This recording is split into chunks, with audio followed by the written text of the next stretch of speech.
Defeated purposes assure you that your worthlessness is surely confirmed. Don't let me reaffirm this shit. You doing dirty, got you spiraling into skirmishes. The burn is permanent, hot like 1,000 furnaces. However fervent, you stay determined to work and earn it. Roll up a leaf and burn it. You feeling froggy Kermit. Don't ever disregard the power of your intuition. I'm sick as influenza, drugs can't do no influencing. Sacrifice my life for rhyming like a chosen martyr. Yours truly stay cool as a cube of frozen water. You open doors and you wanna see if they open farther. Who's closer to you than ones that pray you may falter?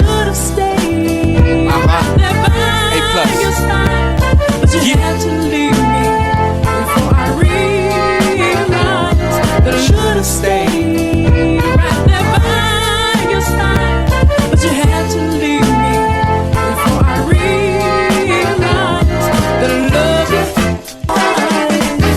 By your side, I'm the flyest of the fly. Try as you may try, no copying my design. Colluded with Cuban Jewish, I'm fluent, you knew it. Truth is, I can do this in my sleep if I so choose it. So do this for me, take your ass and make the choice to move it. I'm sorry that I had to put you through shit, but I gotta go, cause I'm on a roll. Vominos, I bend a lot of flows, spend a lot of dough on the coast. Only by that I boast, cause I'm different, omnipotent. I kick the shit that's causing you cognitive dissonance. When I arrive per the sky, no surprise, transactions be in disguise, spreading lies. I describe that I could've stayed right there by your side. A plus. But you had to leave me before I realized that I could've stayed right there by your side.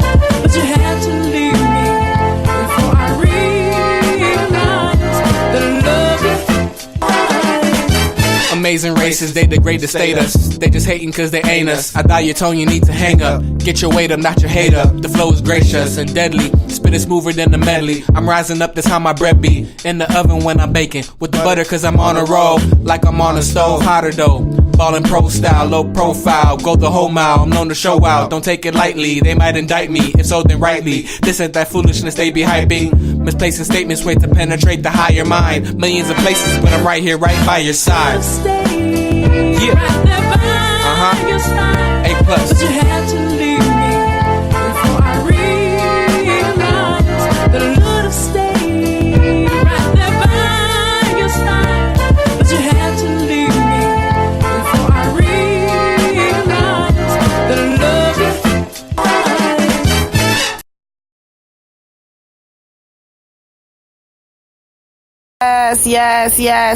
Yes. Welcome. How is everyone today on this Monday morning? Well, Monday afternoon, rather. That is Shot 1NE. Welcome to WOOSAWORLD Radio. That is Shot 1NE, the artist of our theme song, By Your Side. And this is WOOSAWORLD Radio, and this is Miss K, Don't Play, right here by your side today on this motivational money-making Monday. Yes, we getting it today, y'all. We getting it. You know, so often we think of Mondays and we think, hey, God, it's Monday, the weekend is over. But you should be enjoying your life every day, right? We should be enjoying every single day that we're living our life. Not just the weekend. We shouldn't be living just for the weekend. We should be living our lives with purpose, on purpose, every single day. Every single day. Okay? And if you're not, you're kind of not living your best life. And how is that prosperous? How is that living every day on purpose, with purpose? Not living your best life? Like what? Like everybody should be living their best life no matter what it is. My mother used to have this saying, right? That if you were even a housekeeper, to make sure that you was the best at whatever it is you did. So it didn't matter what you was going to do in life, but make sure that you was the best at it. Make sure that you did it to your full capability, 100%. Because everything you do is a representation of you. And if you're not living your best life and living every day on purpose, with purpose, then you're wasting your time, quite honestly. And that's not a professional opinion. That's just real talk and living enough life in 35 years, almost 36 years on this Friday, Yay, it's my birthday, y'all. It's my birthday. This Friday will be Miss K Don't Play's 36th birthday. Woo woo. Thank you very much. I still feel 25 years young, y'all. Thank you. No sweat. Thank you. Anyway, living 35 years and living, double that amount of life in that short period of time. I've lived 65 years for 35 years of life that I've been alive. I've been to other countries, not just with my family, but alone. I've been taking myself out the country since I was 18, since before you had to have a passport. Okay? So, I believe passionately in what it is I do and say to you guys, really living your best life. We spend a lot of our time as adults getting over things that happened in our childhood. And I tell people all the time, I used to do Lyft, right? Perfect example of traumas that happen when you're in childhood that carry over to adulthood, so you can't live your best life. Just real quick, because it's a sidebar from what we're actually going to be talking about today, you guys. So, just sidebar, okay? Bear with me. I kind of go with the flow, because somebody needs to hear it if I'm being led to say it.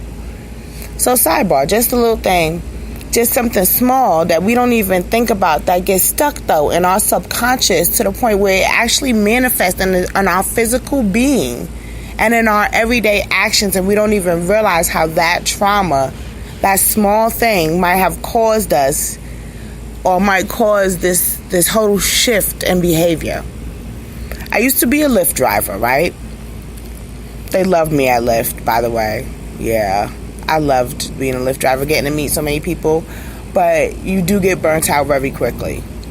Shout out to Lyft. It's a really good way of being able to control how much income you make. If you're trying to make that $287 a day or get a little bit closer to it, you already got a part-time job that makes $100 a day or $150 a day, and you want to get something part-time that's going to make you a quick $100 a day. Shout out to Dasher, Lyft, all those that really pay us in our own time, and we can really allow people like single moms and single dads, or people who need that little bit of extra income, the ability to be able to make it in their own time. So shout out to those apps. They're dope. But back to the story at hand, you guys. So basically what happened was, I would tell people all the time, the girls and guys, right? They would get inside my car, and I had this minivan. You had one of those minivans, you had to slide the door to close it. And people always slide the door. They look like they're going to slide it real hard, and then it gets to the end and it's like a real soft close, because they scared to slam the door. Even on the front door, that they wouldn't have to slide. They'd be scared to slam the door. And it was so funny, because the first thing I would say to them is, you're going to have to slam the door a little bit harder. And the look on their face is like, oh no, I wasn't ready, no. Like, seriously, people were like terrified that they had to slam the door. And they was trying to slam it a little bit harder and still wouldn't get it.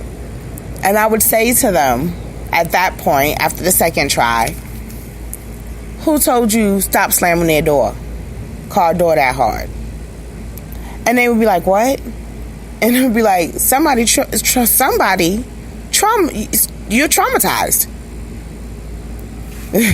And they was like, what? Somebody traumatized you. Do you understand that? It's not proper English, but do you understand? And they would be like, yeah. Because what happens is, because I had it too, my dad had this Buick that he fucking loved. Seriously, he absolutely loved this Buick. Right? And he would always tell us when we got into the car not to slam the door, because he was so sensitive about his Buick. Well, we would go ahead and get in the car, and I would, of course, the wind, whatever, them doors was heavy because the cars used to be made out of steel. They were real, machines designed to protect you if another car hit it. I had to drink some water, y'all. I was thirsty. Or to, protect you if you got into an accident. So the doors was heavy, and I'm hit this little tiny girl. Like, I was tiny. I'm only like 5 feet now, so I was real tiny when I was little. I looked like I was 7 years old till I was like 12. No bullshit. It's hilarious. So, but I would get into the car and try to close the door soft, and I would slam the door, and my father would go off. Didn't I tell you not to slam my door that hard? And it wasn't that he would actually go off, of course, because now I'm a parent and I understand the meaning of like really going the hell off, like going off. As opposed to just scolding a child for doing something and scolding them maybe a little harshly so they remember it. Well, after 2 or 3 times of being scolded that harshly, it kind of gets embedded into your brain and your subconscious, and you become this person that's scared now to close the door a little bit hard, to close the door hard at all. And so every time you close the door, even if it's your own car, you close the door softly. Isn't that... And this happened more than once. So this wasn't something... I actually did the experiment for like 2 whole days. And it wasn't really a real experiment, but it ended up being something that I observed, like a serious observation. That, wow, we really do, like, the smallest things really do traumatize us from childhood in such a way that changes the way we behave in our everyday lives. That is a perfect example. You slam the door too hard when you're a kid.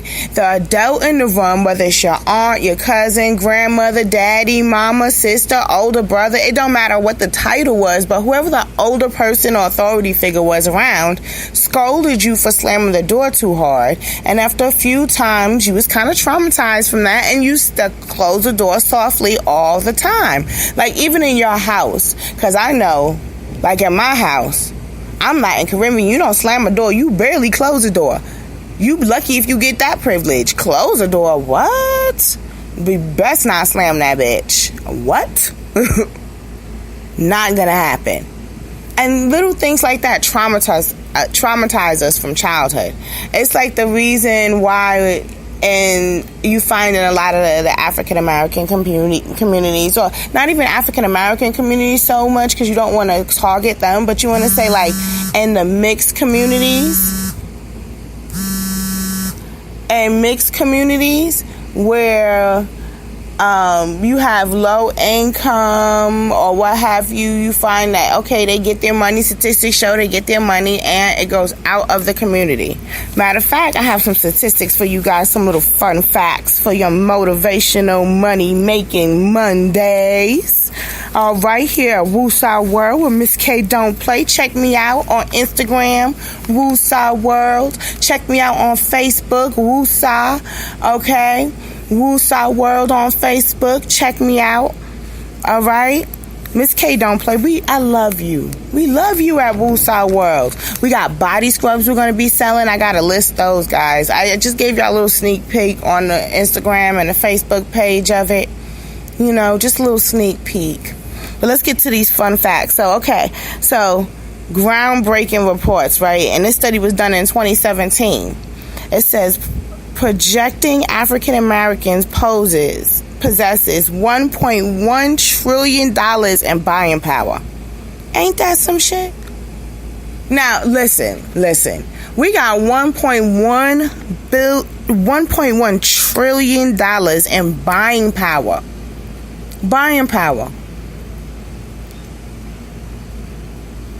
But the African American dollar stays in the community less than